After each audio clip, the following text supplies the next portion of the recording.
Okay dear student, अब हम इसका सेकंड पार्ट देखते हैं। सेकंड पार्ट क्या है? दो वैद्युत बल रेखाएं कभी भी एक दूसरे को काट नहीं सकती। इसको तो बहुत अच्छे से समझा चुके हैं, आपको खूब अच्छे से समझाया है और आपको याद तो याद करने का मन ही नहीं होता है। क्या करें याद करके? तो मन ही नहीं लगता है, जबरदस्ती में पढ़ते हैं। हम कोई पढ़ने का मन होता है क्या? तो किसका मन हुआ है पढ़ने? हम तो जबरदस्ती पढ़ रहे हैं, पढ़ा रहे हैं तो पढ़ रहे हैं।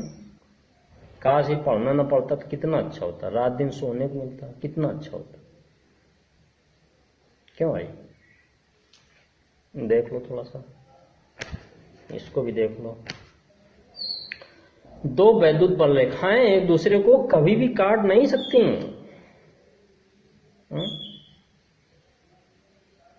ऐसे समझो, देखिए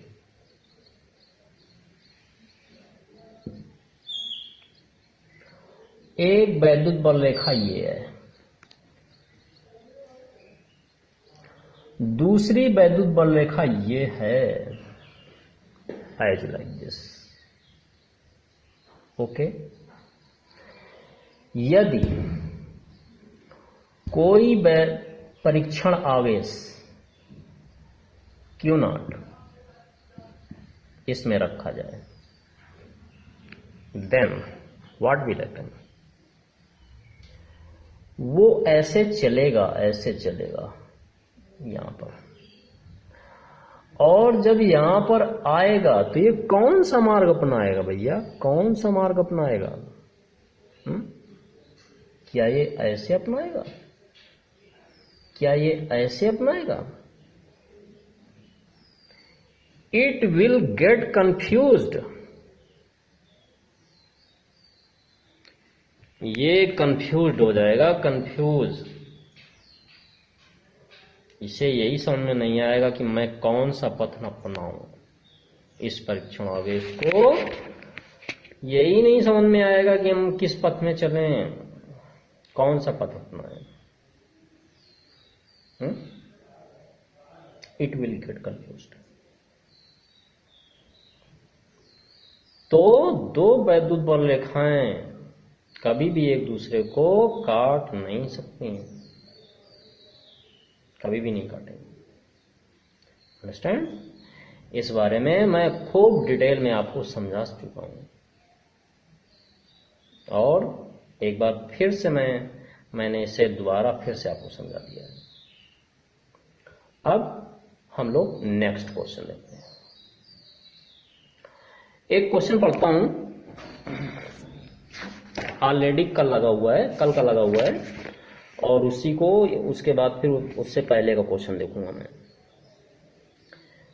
क्वेश्चन नंबर है 1.10। क्वेश्चन आपका लिखा हुआ है 4 × 10⁻⁹ कूलम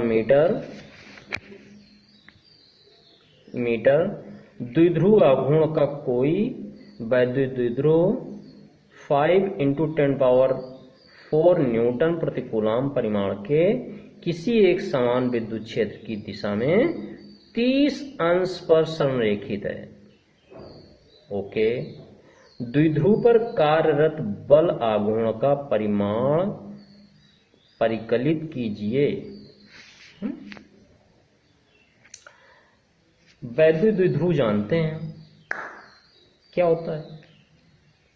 सभी ने डेफिनेशन याद की होगी, खुद पढ़ा होगा अच्छे से, सबको डेफिनेशन आती होगी। यदि पूछ लें तब पता चलेगा कितने लोगों को आती है। वैद्युत द्विध्रुव क्या होता है?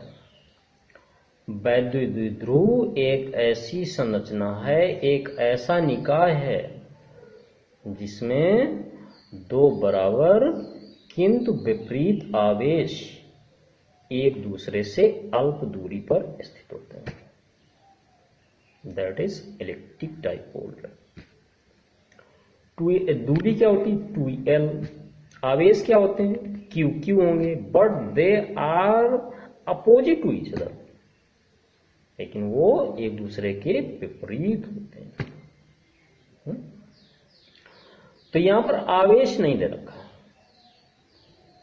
There is no charge. Data is given in the form of electric dipole moment, dipole moment के रूप में दे रखा हुआ, पी का मान दे रखा है। ये जो डाटा दिया हुआ, इधर आइए, इधर देखते हैं। This is electric dipole, this is, ये आपका इलेक्ट्रिक डाइपोल है, एज लाइक दिस। ये तुम्हारी वैद्युत बल रेखाएं, ये जो तीर के रूप में हमने खींची हैं, ये वैद्युत बल रेखाएं।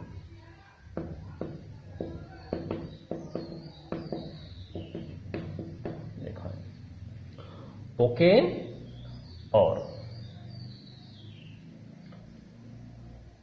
ये जो इलेक्ट्रिक डाइपोल है, इस वैद्युत क्षेत्र से,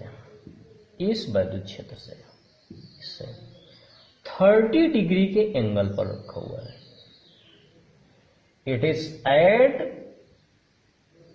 30 degree with electric field. Okay, you know that there are two similar charge, two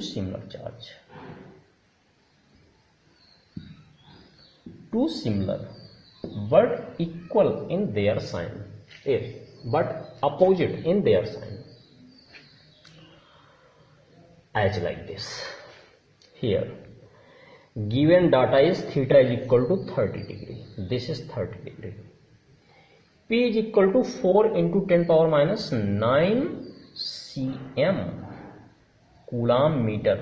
It is not centimeter, it is in coulomb meter,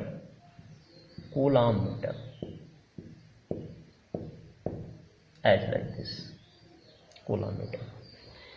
Electric field is also given now, is what, 5 into 10 power 4 Newton प्रति coulomb. This, you know the formula when the electric dipole, when at any angle with electric field, then how much torque will be applied at that electric dipole. तो इस वैद्युत द्विध्रुव पर कितना बल आघूर्ण लगेगा, हमें उसकी गणना करनी है। हमें टॉर्क, टाउ, कितना टाउ लगेगा, देखो जब इसमें फोर्स लगेगा तो ये खींच के ऐसे लाएगा, ये खींच के इसको ऐसे ले जाएगा, मतलब ये ऐसे होने की कोशिश करेगा, ऐसे है तो ऐसे लाने की कोशिश करेगा। हमें टॉर्क ज्ञात करना, मतलब टॉर्क मतलब tau is equal to what, tau बराबर क्या, सूत्र क्या होता है, टाउ बराबर P E sine theta, then tau बराबर 4 into 10 power minus 9 into 5 into 10 power 4 और sine theta sine 30, then tau is equal to 4 into 10 power minus 9 into 5 into 10 power 4 और साइन थीटा की value 1/2. Now when we will solve it, then value of torque will be 10 power minus 4 Newton meter. This, उम्मीद करता हूं कि ये आपको पूरी process समझ में आई होगी।